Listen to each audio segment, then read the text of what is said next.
तो दोस्तों 2-3 दिन से आपकी फीड में बहुत सारी वीडियो आ रही होंगी जिसमें कहा जा रहा होगा कि आपको यूपीआई पेमेंट पे कुछ एक्स्ट्रा चार्ज देना पड़ेगा। तो अभी मैं आपको उसके बारे में कुछ जानकारी बता देता हूँ। 6 तारीख को अभी हमारी लोकसभा में एक बिल पास हुआ है जिसका नाम है ट्रांजैक्शन एंड अदर लॉज 2026, जिसके तहत ये कहा गया है कि बैंकों के द्वारा मर्चेंट को दिया हुआ जो छूट होती है, डिस्काउंट रेट होता है, वो नहीं दिया जाएगा या वो रोक दिया जाएगा। उसका क्या मतलब है कि जैसे आप कहीं दुकान पे जाते हैं, दुकान पे आप कुछ खरीदते हैं, उनका क्यूआर कोड पे पेमेंट करते हैं, तो आपका कुछ नहीं कटेगा, पर जो दुकानदार वो पेमेंट रिसीव करेगा अपने मर्चेंट से, उसको कुछ एक्स्ट्रा चार्ज देना पड़ेगा। तो इससे होगा क्या, ये सरकार बोल रही है कि ये भी किसी भी कस्टमर को नहीं देना होगा। तो भैया एक बात बताओ कि अगर दुकानदार को एक्स्ट्रा चार्ज देना पड़ेगा तो वो अपनी जेब से देगा क्या? वो तो कभी भी कस्टमर से ही लेगा। जीएसटी भी ऐसे ही था। दुकानदार पहले सामान खरीदता था, जीएसटी देता था, आगे वो कस्टमर से जीएसटी लेकर सरकार को देता था।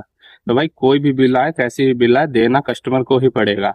ये चीज सरकार क्या बोल रही है उस पर ध्यान नहीं देना है। आप क्या चाहते हो मर्चेंट सेक्टर? पहले तो छोटा व्यापारी ऐसे ही मरा हुआ है बेचारा, उसका काम नहीं चल रहा है, और आप उससे अब टैक्स ले रहे हो, तो चार्जेस ले रहे हो अलग। करना क्या चाहते हो भाई?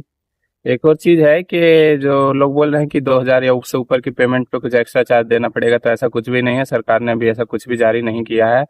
ये भविष्य में सरकार अभी लागू भी नहीं है, भविष्य में सरकार लागू कर सकती है इस चीज को। और अभी ऐसा कोई भी अमाउंट फिक्स नहीं किया गया है जिससे ज्यादा या जिससे कम पे आपको कोई चार्ज देना पड़े। तो दोस्तों 2-3 दिन से आपकी फीड में बहुत सारी वीडियो आ रही होंगी जिसमें कहा जा रहा होगा कि आपको यूपीआई पेमेंट पे कुछ एक्स्ट्रा चार्ज देना पड़ेगा। तो अभी मैं आपको उसके बारे में कुछ जानकारी बता देता हूँ। 6 तारीख को अभी हमारी लोकसभा में एक बिल पास हुआ है जिसका नाम है ट्रांजैक्शन एंड अदर लॉज 2026, जिसके तहत ये कहा गया है कि बैंकों के द्वारा मर्चेंट को दिया हुआ जो छूट होती है, डिस्काउंट रेट होता है, वो नहीं दिया जाएगा या वो रोक दिया जाएगा। उसका क्या मतलब है कि जैसे आप कहीं दुकान पे जाते हैं, दुकान पे आप कुछ खरीदते हैं, उनका क्यूआर कोड पे पेमेंट करते हैं, तो आपका कुछ नहीं कटेगा, पर जो दुकानदार वो पेमेंट रिसीव करेगा अपने मर्चेंट से, उसको कुछ एक्स्ट्रा चार्ज देना पड़ेगा। तो इससे होगा क्या, ये सरकार बोल रही है कि ये भी किसी भी कस्टमर को नहीं देना होगा। तो भैया एक बात बताओ कि अगर दुकानदार को एक्स्ट्रा चार्ज देना पड़ेगा तो वो अपनी जेब से देगा क्या? वो तो कभी भी कस्टमर से ही लेगा। जीएसटी भी ऐसे ही था। दुकानदार पहले सामान खरीदता था, जीएसटी देता था, आगे वो कस्टमर से जीएसटी लेकर सरकार को देता था।